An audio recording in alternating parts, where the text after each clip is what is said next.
Koça Belgrad Müsef'te bu gördüğünüz sobadaki, yani daha doğrusu neydi? Şömine. Şöminedeki bu gazeteleri yakacağız bu şöminede. Hemen böyle yapalım. Bu haberlere sansürlemek olsa keşke. Hemen böyle atalım. Gördüğünüz üzere birazdan arkadaşlar bunu çok denemeyin, yani çok yakınlaşmayın. Sakın yakınlaşmayın. Çok tehlikeli olabilir. Böyle şu anda hemen bir tane daha atıyorum. Tam ortasına. Arkadaşlar yani Ya yapma değil kızım yani. Arkadaşlar ama ben yine ortaya atmaya çalışacağım. Anladın mı? Burada kazanmaya bakıyoruz. Vermez. Bismillahirrahmanirrahim. Bak yüreğime indi. video çekiyor olduğu gibi Dur. Bir saniye. Arkadaşlar daha 2 tane daha gazete var. Çok sıkıntı değil yani.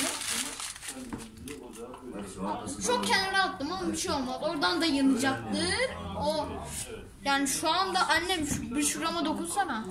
Şurama. Çok fena yandım. Evet. Şöyle bir. Büyük at, büyük at. Ya bak küçük atarak video uzatıyorum işte bak. Ama çok uzatma bence. Çok kenara attım ya. Şimdi. Yiyor, bir şey mi yiyor? ızgara yaptı ya. Böyle yaparak. Şimdi yemek yapacak onu. Dur yürek yemiş anne. Ekleri yemek Yürek yemiş anne bak. Arkadaşlar şimdi atıyoruz. Bunun için basketbolcu olmak gerek arkadaşlar.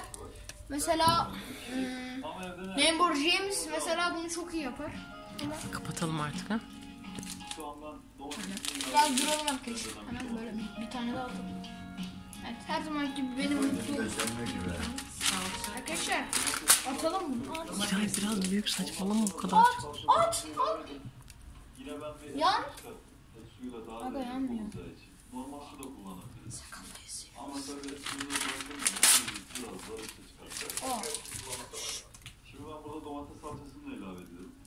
Arkadaşlar bomba geldi bakın. Nükleer bomba patlasa bu kadar korkmam. Şaka yapıyorum. Şöyle bir. Buraya da bir atıyoruz. Çok güzel. At. Arkadaşlar yangın çıkacak galiba. Help me. Arkadaşlar yardım edin. 112 110 arayın. Hayır arayın. Yangın çıkacak yoksa. et suyu Arkadaşlar.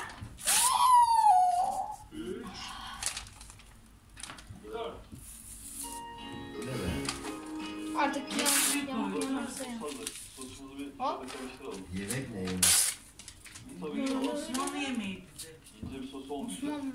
Evet.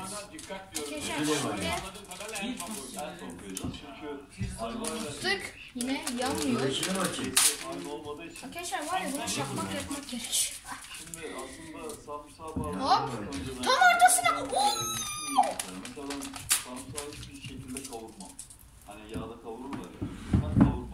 Arkadaşlar bu videoyu lütfen like, Allah rızası için abone olun. Arkadaşlar bakın şu gazeteci azıcık kaldı. Şimdi bu son 2 gazeteyi de atıyorum ortaya sınavdan. Şimdi bir atıyorum. Hop. Ve kızarttıktan sonra niye pişiriyorsunuz lan? dur bakın burada küçük bir tane düşmüş. Bunu da Adam bir tane götürdü oradan ha. evet. Evet arkadaşlar bugün videom bu kadar. Eğer video beğendiyseniz lütfen Allah rızası için like atın. Bir de abone olun, çok sevinirim. Yemeğine hayvan koyuyor kızım.